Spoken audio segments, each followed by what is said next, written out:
Now picture turns to Joseph on his way to Egypt. He's kind of like William Wallace in Braveheart. He's bound with chains, being dragged along. His head is spinning. What has just happened to me? I woke up this morning like every other day, and now I'm a slave in chains. Life is like that, isn't it? You ever notice how quickly life can shift?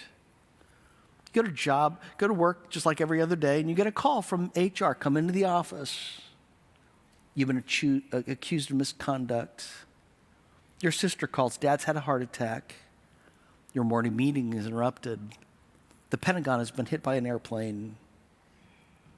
You find an earring in the bedroom. It's not yours. You're driving down 66, listen to sports radio like you do every morning on the way to work, and there's a tire that blows, and all of a sudden, the next thing you know, you wake up and your eyes see the ceiling of a hospital. What in the world just happened to me? Job said, man is born to trouble as sparks fly upward. But the psalmist said, even though I walk through the valley of the shadow of death, I will fear no evil because you are with me. Joseph is out of control. His head is spinning. He doesn't know what's going on, but he has one thing that gives him hope, one thing going for him, and that is this phrase that we see over and over in this next chapter, in the next episode for Joseph. The Lord was with Joseph. The Lord is with Joseph. When life is uncertain, do you know the Lord is with you? Meanwhile, the Midianites sold Joseph in Egypt to Potiphar, an officer of Pharaoh and the captain of the guards. Literally, that is the chief of slaughterers. He's in charge of probably all the prisons. He's probably the Pharaoh's chief executioner. It's a way of saying he wasn't Mr. Rogers. Potiphar didn't spend a whole lot of time creating safe spaces for people. You didn't want to be Potiphar's slave. Now imagine you're Joseph waking up your first night in Egypt, alone, trapped. Would you be faithful to God? Would you still say, I'm going to serve God? I believe you, God. I will follow you. The Lord was with Joseph, it says in Genesis chapter 39, verse 2. The Lord was with Joseph, and he became a successful man serving in the household of his Egyptian master. You know, Joseph could have said, he could have played the victim card. What's in it for me?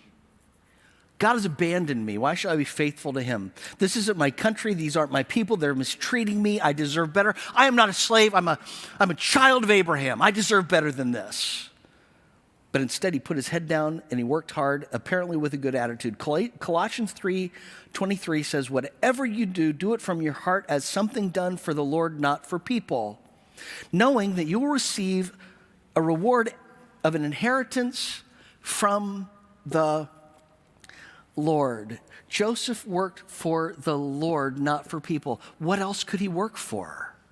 He couldn't work for promotion. He couldn't work for a better job. He couldn't work for more money. He couldn't work for freedom or a nicer car. He could only work for an audience of one. And the Lord was with Joseph.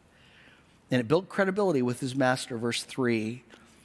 When his master saw that the Lord was with him, and that the Lord made everything he did successful, Joseph found favor with the master and became his personal attendant.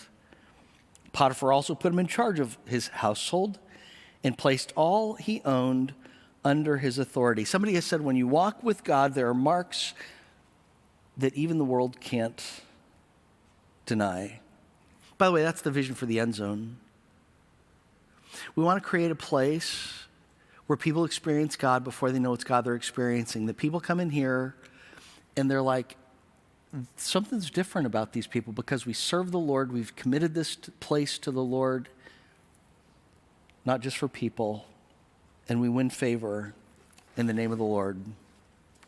Joseph is a good example of how to be a follower of God in the most difficult of circumstances, isn't he? Again, he could have said, I'm oppressed. They're the oppressors. I'm going to bring them down. I'm not going to make them prosperous. But he never thinks like a victim.